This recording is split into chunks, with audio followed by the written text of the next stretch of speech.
मूसलाधार पड़ा, मंचासीन कवियों को धुआंधार पड़ा, और कसम माइक की आप सभी बैसवारा के सुधी श्रोताओं को चैला फाड़।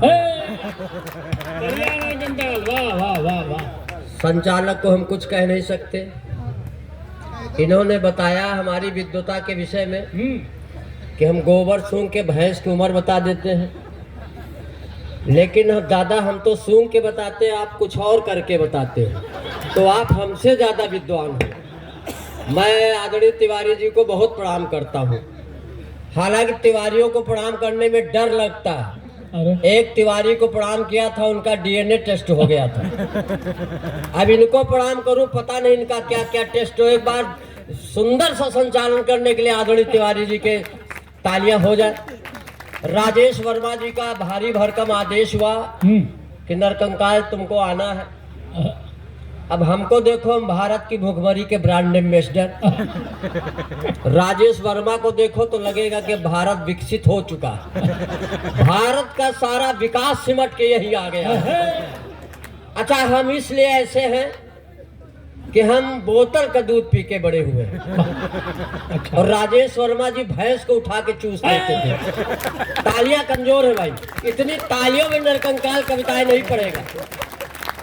राजेश वर्मा का आदेश हम पालन करने आए हैं। अच्छा, ये बारात में डांस भी करते हैं, आपको नहीं पता होगा। एक बार बारात में डांस कर रहे थे, डांस कर चुके थे, हमसे पूछे नरकंकाल डांस कैसा लगा। हम कहा गुरु नागिन डांस बहुत देखा, अजगर डांस पहली बार देख रहा हूँ। तालियां कमजोर है, तालियों का घनत्व बढ़ाइए। अभी आपने प्यार के मुक्तक पढ़े, भगवान श्री राम पे सुंदर सा गीत पढ़ा, और प्यार पे भी वो हमारे क्या गजल वजल पढ़ के गए हैं, लेकिन कम पढ़ा उन्होंने। अच्छा, हमारी दिक्कत है कि हमारी चेसिस नहीं अलाउ करती है प्यार पे कुल लिखा है। अच्छा, एंटी रोमियो स्काइट ऊपर से काम कर रहा है। हाँ, लेकिन ये ना समझो मेरी प्रेमिका ऐसा नहीं। आप हमको क्या समझ रहे, हमने भी बहुत पहले प्रेमिका पाल रखी थी। प्रेमिका ने एक दिन कहा मैं तुम्हारे लिए मर जाऊंगी। हम कहा तुम मर जाओगी तो यही कौन ससुर जिंदा रहेगा, हम भी बुर्ज खलीफा से कूद के मर जाएंगे। तो बोली तुम क्यों मर जाओगे। हम कहा तुम्हारे चक्कर में चौराहे में इतनी उधारी हो गई है, जिंदा रहने से मर जाने ठीक है। लेकिन यहाँ तकिया में मैं वर्षों से आ रहा हूँ, यहाँ भी मैं प्यार देख रहा हूँ सर। यहाँ जब आया तो एक प्रेमी प्रेमिका से कह रहा था कि जानम तुम्हारी आंखों में दुनिया देख रहा हूँ। हम कहा जब इसकी आंखों में दुनिया देख रहे हो तो देख के बताओ चौराहे में चेकिंग तो नहीं चल रही, क्योंकि आज हमारे पास डीएल नहीं। कि मेरी प्रेमिका, पहले हल्की सी कविताएं सुनो, क्योंकि हम हल्के हैं। एक जगह हमारे दादा मुंह से निकल गया कि आपकी तालियां कमजोर, तो एक श्रोता खड़ा हुआ, उसने कहा तुम ही कौन खली के बाप। कि मेरी प्रेमिका गोबर फेंकने के बहाने आती थी। अब हमारा स्टैंडर्ड ऐसे है कि मेरी प्रेमिका गोबर फेंकने के बहाने आती थी, घंटों हमसे बतियाती थी, हंसती थी, मुस्कुराती थी, जीने मरने की कसमें खाती थी। मोहब्बत के दुश्मन चंडालों ने भैंस ही बेच दिया उसके घर में। अब बताओ हम क्या बोलें? अरे बढ़िया, वाह वाह वाह। अब ऐसे में हम कैसे प्यार कर सकते हैं? हाँ, यही स्थिति है। अच्छा दादा, ऐसा नहीं है, हमारा सम्मान हर जगह। अरे बिल्कुल दिखाई पड़ रहा है। हम जब दिखाई सुनाई करने के लिए गए वहाँ ससुराल में, तो लड़की के घर वालों ने जब हमको देखा तो लड़की से कहा बिटिया तुम भी इनको देख लो। तो लड़की ने कहा इनको हमको न दिखाओ, किसी अच्छे डॉक्टर को दिखाओ। अच्छा भाई, बढ़िया। खैर किसी तरह से शादी संपन्न हुई। शादी के बाद जब विदाई होने लगी तो सास ने हमारी पत्नी से कहा कि देखो अब जो कुछ था आज से यही तुम्हारी जिंदगी। तो पत्नी ने हमको घूर के देखा, कहा लानत है इसी जिंदगी पे। तालियां कमजोर, हम बार बार नहीं कहेंगे, बहुत संकोची स्वभाव के। एक कविता पढ़ता हूँ, पसंद आई तो ठीक, नहीं 10-12 और पढ़ूंगा। मेरा उद्देश्य ये है कि आपके चेहरों पे मुस्कान आ जाए, क्योंकि जो हंसता है बहुत संसार उसकी पूजा करता, लेकिन जो दूसरों को हंसाता भगवान उसकी पूजा करता। बहुत अच्छा। आजकल हर आदमी टेंशन में है, हर आदमी टेंशन में है, और टेंशन कोई दूसरे नहीं दे रहे, आपके अपने ही दे रहे हैं। एक बार शमशान घाट में एक आदमी बहुत टेंशन में बैठा था। देखिए कहाँ से टेंशन, शमशान घाट में टेंशन में बैठा था। अरे हमने कहा भाई साहब आपको काहे टेंशन, पत्नी से विवाद हुआ? बोला नहीं। हम कहा पड़ोसियों से झगड़ा हुआ होगा? बोला नहीं। तो हम कहा फिर तुमको काहे के टेंशन? उसने कहा हमारे यहाँ क्या है, जब कोई मरता है तो उसको 4 लोग घाट पे ले जाते हैं। मैं सोच रहा हूँ जब आखिरी आदमी मरेगा तो कौन ले जाएगा? तो उसको वही टेंशन खाया जा रहा। तो टेंशन से आपको मुक्त करने के लिए थोड़ी देर आपको हंसाता हूँ। कविताएं तो हमारे ये जो साहित्य मनीषी बैठे हुए, इनसे आप कविताएं सुनिए। वाह। हमसे कविता की उम्मीद मत करो, केवल हंसो बस। हाँ, लाफिंग मशीन समझ के हमको आप झेलो। एक कविता मैं आदरणीय एसडीएम साहब आपको समर्पित करता हूँ। वाह वाह। एक पत्नी पीड़ित। अच्छा, तो एसडीएम साहब को समर्पित कर दिया। ये बढ़िया। अब किसको समर्पित करें?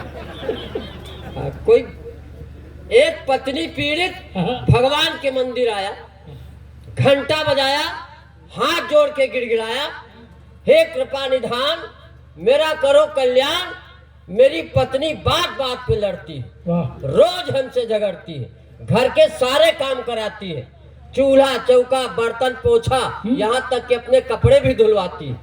भगवान हम पे तरस खाओ, हमको हमारी पत्नी से छुटकारा दिलाओ। भगवान भी कंफ्यूज। भगवान ने कहा बेटा मत घबराओ, उसे पढ़ा लिखा के एसडीएम बनाओ।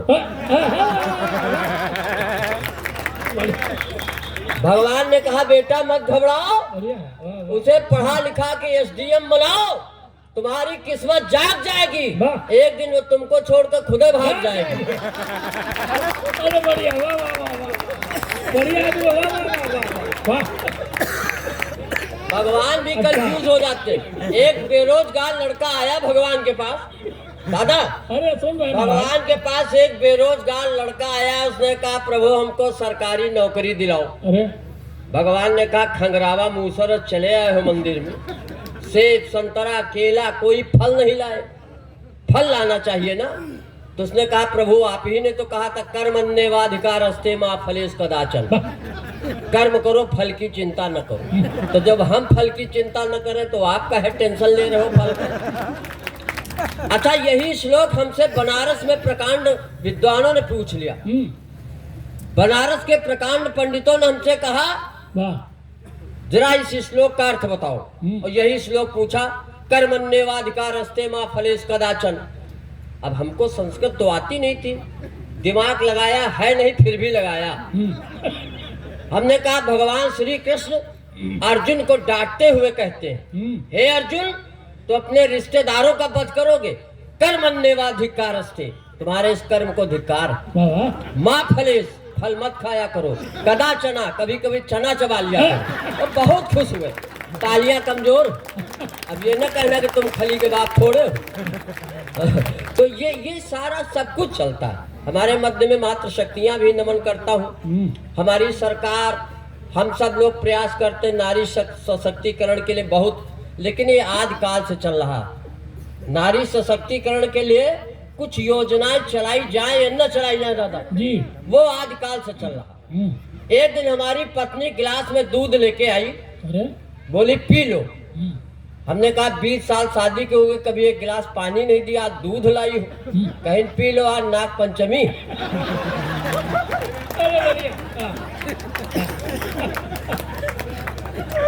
हमारे यहाँ सब ऐसे ही चलता।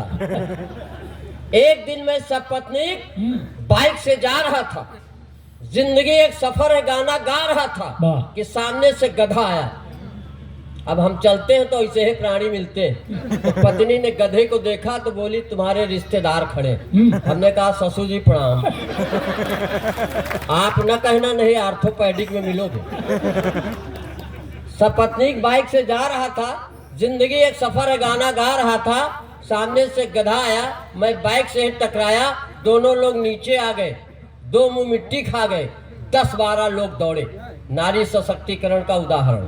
10-12 लोग दौड़े, मेरी पत्नी को उठाया, वाह बहन जी कहाँ चोट लगी, हमदर्दी जताया। हाँ। और मैं दर्द से बिलबिला रहा था, मेरी मदद करो चिल्ला रहा था। मैंने कहा नालायको, बहन का ही दुख दर्द मिटाओगे और जीजा जी मर रहे, इनको कब उठाओगे? अरे बढ़िया, वाह वाह। अभी कौमी एकता के लिए बहुत कुछ कहा गया। वास्तव में यहाँ की कौमी एकता को मैं प्रणाम करता हूँ, गंगा जमनी तहजीब को भी प्रणाम करता हूँ। हमसे कई लोग कहते हैं कि गंगा बड़ी कि जमुना, हम काम तैरना नहीं जानते, जिसमें कूदेंगे उसी में डूब मरेंगे। हमारे लिए दोनों बराबर। लेकिन एक चीज हमारी समझ में, बरसों से हमारे यहाँ ये कहा जा रहा है, हिंदू मुस्लिम भाई भाई, कितना बरसों से नारा लगाया जा रहा है। लेकिन अभी हमने कुछ उदाहरण ऐसे देखे कि अगर ये नारे में संशोधन कर दिया जाए, भाई भाई की जगह मियाँ बीवी रख दिया जाए, ज्यादा ठीक रहेगा। यह जब से पाकिस्तानी भौजी आई है, मीडिया में पूरी खबर छाई है। वाह वाह। हर न्यूज चैनल वाले ले रहे साक्षात्कार, मानो ये कहीं बड़े बड़े नेता के रिश्तेदार। वाह वाह। मुर्गी के साथ साथ 4 चूजे भी आ गए। मुर्गी के साथ साथ 4, इसको केवल हाथ से उसमें सुनिएगा, वाह वाह। कोई दूसरा चश्मा लगाने की जरूरत नहीं। मुर्गी के साथ साथ 4 चूजे भी आ गए।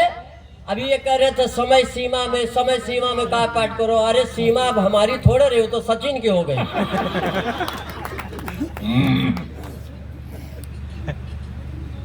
हर न्यूज चैनल वाले ले रहे साक्षात्कार, मानो हो रजिया सुल्तान के रिश्तेदार। मुर्गी के साथ साथ 4 चूजे भी आ गए, सचिन के दिल रूपी दरबे में समा गए। वाह वाह। लेकिन जब जब हमको विदेशी माल भाया है, इस देश पे कोई न कोई संकट गहरा है।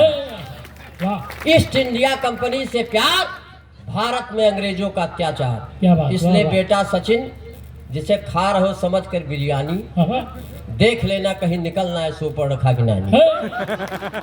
ना जाने बेचारे कितने पत्नी का दुख झेल रहे हैं, ना जाने बेचारे कितने पत्नी का दुख झेल रहे हैं। सचिन सीमा की लव स्टोरी देखकर हमारे गांव के बुढ़े भी पबजी खेल रहे हैं। लेकिन ये भारत है दादा, हमारे देखिए, जो काम अच्छा हो उसका समर्थन करिए, जो अच्छा ना हो उसका समर्थन न करिए। अभी आ रहे थे, एक आदमी लोटा लेके शौच को जा रहा था। हमने डांटा, हमने कहा शौच को कहे जा रहे हो लोटा लेके? हमारे मोदी जी ने घर घर शौचालय बनवाए हैं, स्वच्छता अभियान का ध्यान रखो। उसने कहा तुम अपना काम करो, हम विपक्ष में। अभी आए तो तिवारी जी ने हमसे कहा कि 500 के चेंज लाओ। दादा आप तो बड़े आदमी हो, अब हम जैसे गरीब आदमी से, गरीब पति से 500 का छुट्टा मांग रहे हो। तिवारी जी ने हमसे कहा कि 500 का छुट्टा लाओ। हमने दिया इनको, इन्होंने गिना तो कहे नरकंकाल ये तो 130 हैं, बाकी 370 कहाँ? हम काम ना मांगो, खत्म। कश्मीर से धारा 370 खत्म हो गई, अब आप काहे मांग रहे हो? एक बार तालियां हो जा भाई। वाह वाह वाह। तालियां हो या ना हो कोई बात नहीं। आप वीर रस की कविताएं लिखते हैं, आप प्रणम हैं, वाह। आप ओज के हिमालय हैं, तो ऐसा इसका मतलब नहीं कि हमारे अंदर देशभक्ति नहीं। देशभक्ति कूट कूट के भरी हुई, पहले हम कूटे गए। देशभक्ति के लिए कविताएं तो हमारे कवि लोग लिख रहे हैं, लेकिन देशभक्ति तो मैं ऐसे भी देख रहा हूँ। वाह वाह। देशभक्ति देख रहा हूँ, कोई भी विदेशी ताकत हमारे देश का कुछ नहीं बिगाड़ सकती। चाइना को मैं कहता हूँ कि हम लोग चाय को हाँ कहते, तुम चाय को ना कहते हो, इसलिए चाइना। चाइना। और चाइना तुम्हारे पास है क्या? सिर्फ चाइना वाल।